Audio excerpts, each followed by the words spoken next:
نہ جانے مسائل تو علماء سے پوچھیں، یہ حکم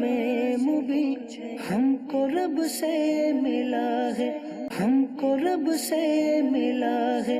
ہم کو رب سے ملا ہے۔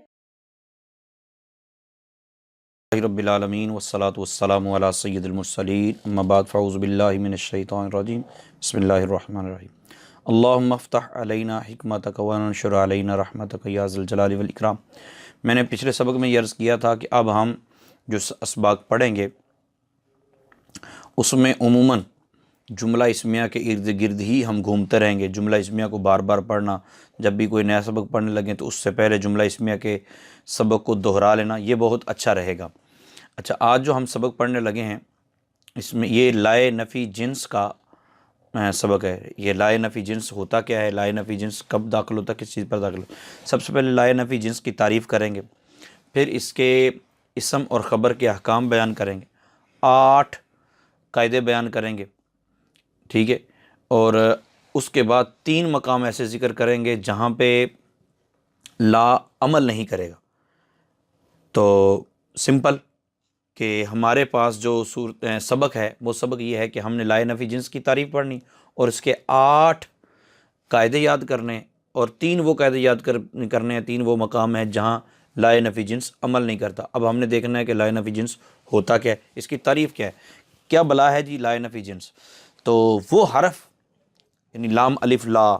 وہ حرف جو اپنے بعد واقع ہونے والی جنس سے خبر کی نفی کرتا ہے، یعنی جو اس کے بعد یہ جملہ اسمیہ پر داخل ہوگا نا تو خبر کی نفی کر دے گا جنس سے، یعنی خاص کسی فرد سے نہیں، پوری کی پوری جنس سے۔ مثال جیسے لا ریب فیہ، لا ریب فیہ، لا نفی جنس ہے، ریب منع شک، کسی قسم کا شک نہیں ہے فی اس میں، یعنی قرآن پاک میں شک کی کوئی جگہ نہیں ہے، بالکل کوئی شک نہیں ہے۔ تو فی ہی خبر ہے تو ریب کی نفی کر دی خبر سے، خبر کی نفی کر دی ریب سے، تو خبر کو اسم سے بالکل علیحدہ کر دیا، خبر کی نفی کر دی۔ اس آیت کریمہ میں لفظ لا نے قرآن کریم سے جنس ریب کی نفی کر دی، یہ نہیں کہا کہ 20-25 شک نہیں ہیں باقی ہیں، مطلب ٹوٹلی طور پہ جنس ریب کی نفی کر دی، اور ظاہر کر دیا کہ یہ کتاب عظیم اصلاً محل شک نہیں، یہ کتاب عظیم اصلاً محل شک نہیں ہے۔ اچھا، اب اس کے اسم اور خبر کے احکام ہم پیچھے پڑھ چکے ہیں۔ جب ہم نے افعال ناقصہ کا سبق پڑھا تو ہم نے یہ کہا کہ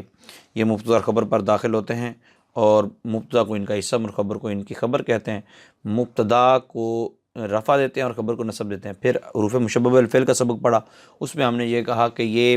جملہ اسمیہ پر داخل ہوتے ہیں حروف مشبہ بالفعل، اور اسم کو نصب اور خبر کو رفع دیتے ہیں، یعنی مبتدا کو نصب دیتے ہیں اور پھر اپنا اسم بنا لیتے ہیں، اور خبر کو رفع دیتے ہیں اور اس کو اپنی خبر بنا لیتے ہیں۔ تو پہلا یہ بتا دیا،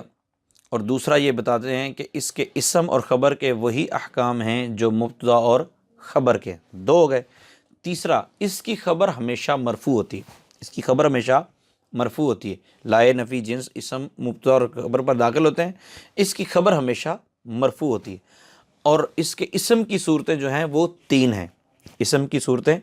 3 ہیں۔ سب سے پہلے تعریف کی، اس کے بعد یہ بتایا اس کے 8 قاعدے بیان کریں گے۔ پہلے قاعدے میں لائے نفی جنس جملہ اسمیہ پر داخل ہوتا ہے، مبتدا کو لا کا اسم اور خبر کو لا کی خبر کہتے ہیں، جیسے آیہ کریمہ میں لا ریبہ، یہ لائے نفی جنس، ریب جو ہے وہ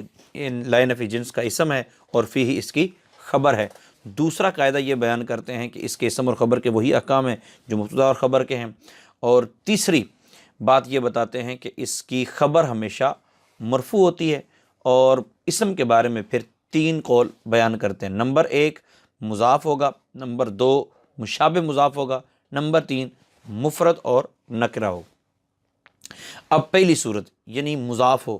تو کہتے ہیں مضاف ہونے سے مراد یہ ہے کہ کسی دوسرے کلمہ کی طرف اس کی اضافت کی گئی ہو، جیسے لا غلام رجل ظریف، لا غلام رجل ظریف، مرد کا کوئی غلام ذہین نہیں،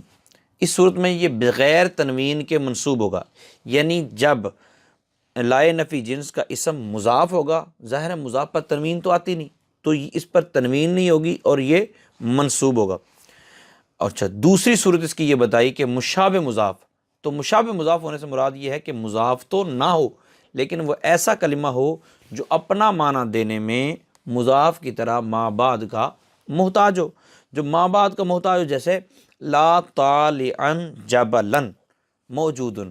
کوئی بھی پہاڑ پر چڑھنے والا موجود نہیں ہے۔ اب طالع جبلن نہیں ہے، ٹھیک ہے، طالع یہ مضاف نہیں ہے جبل کا نا، تو طالعن جبلن ہے، تو یہ مشابہ مضاف ہے، اپنا معنی بتانے میں طالعن یہ جبل کا محتاج ہے، اس لیے اس کو کہتے ہیں مشابہ مضاف۔ تو مشابہ مضاف ہونے کی صورت میں کیا ہوگا جی، اس صورت میں یہ تنوین کے ساتھ منصوب ہوگا، وہاں بھی منصوب یہاں بھی منصوب، لیکن مضاف ہونے کی صورت میں تنوین نہیں تھی اور یہاں مضاف نہیں ہے، مشابہ مضاف ہے تو تنوین آ جائے گی۔ نمبر 3 نکرہ۔ اب نکرہ اور مفرد، نکرہ سے ہونے سے مراد یہ ہے کہ معرفہ نہیں ہوگا، اور مفرد ہونے سے مراد یہ ہے کہ مضاف یا مشابہ مضاف نہ ہو۔ ایسا نہیں ہے کہ جمع نہیں ہوگا، مطلب یہ ہے مضاف اور مشابہ مضاف نہیں ہوگا، جیسے لا رجل موجود، لا رجل موجود، اچھا کوئی بھی مرد موجود نہیں، اس صورت میں یہ مبنی بر فتح ہوگا، یعنی اس پر زبر ہوگی بغیر تنوین کے۔ تو 3 صورتیں، ٹوٹل 8 قاعدے ہم نے پڑھنے ہیں، پہلا قاعدہ، دوسرا قاعدہ، تیسرا قاعدہ، تیسرے قاعدے کی پھر آگے 3 شکیں بتا دیں۔ اب آ گیا چوتھا قاعدہ، تو چوتھا قاعدہ کیا ہے؟ کہتے ہیں کہ اگر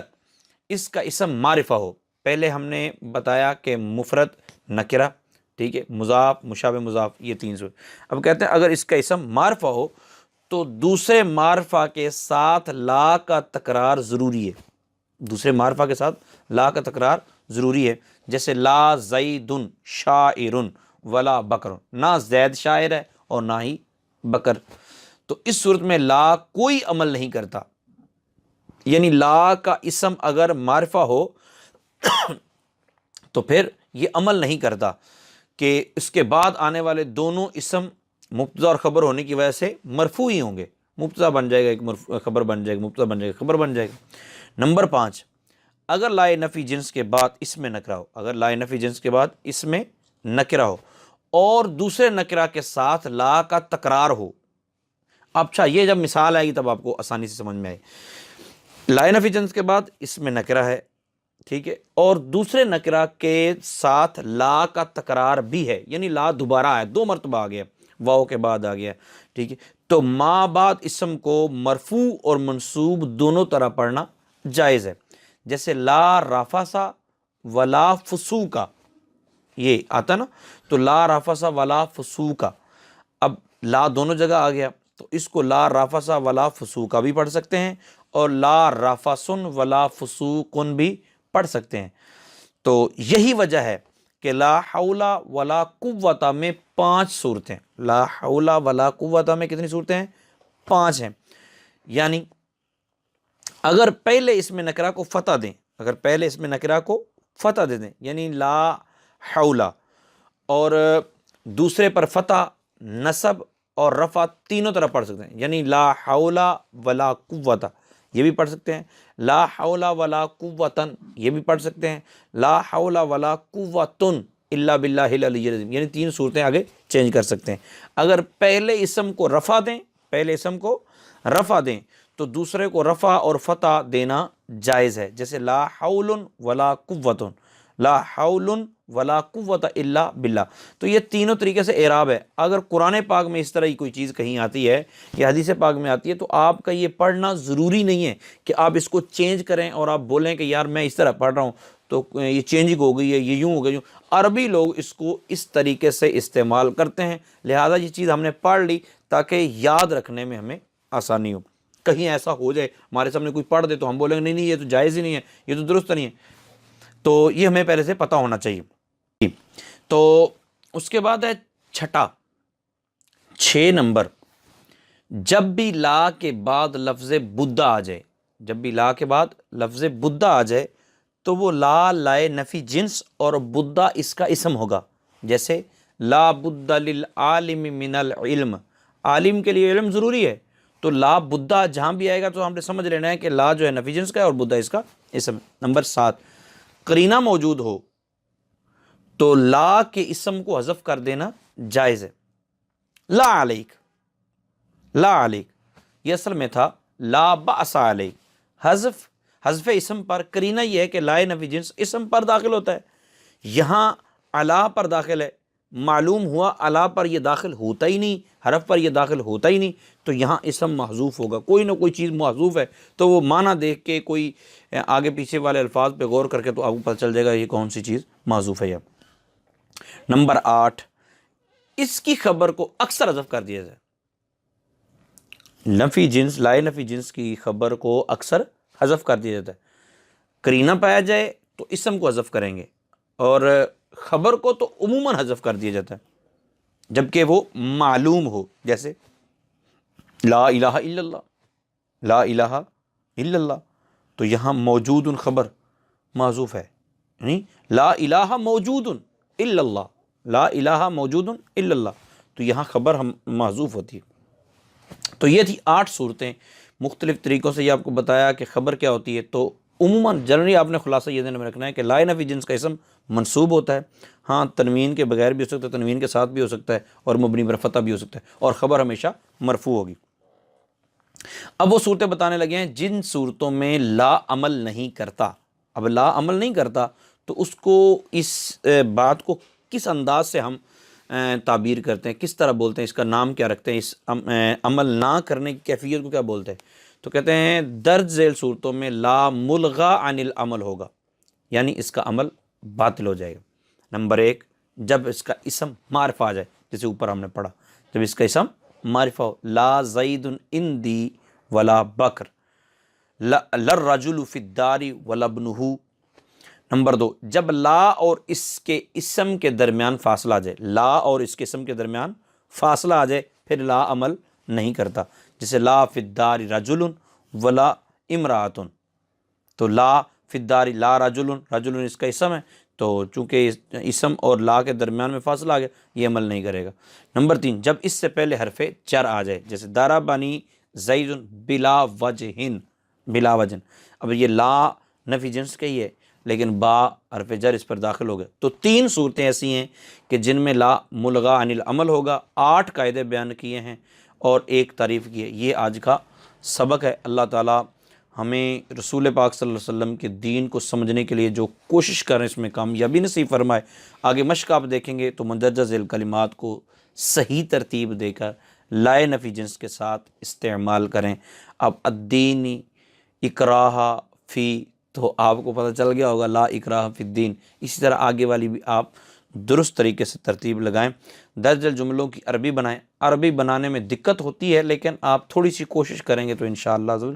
آسانی ہو جائے گی۔ اللہ تعالیٰ عمل کی توفیق عطا فرمائے، آمین بجاہ النبی الامین۔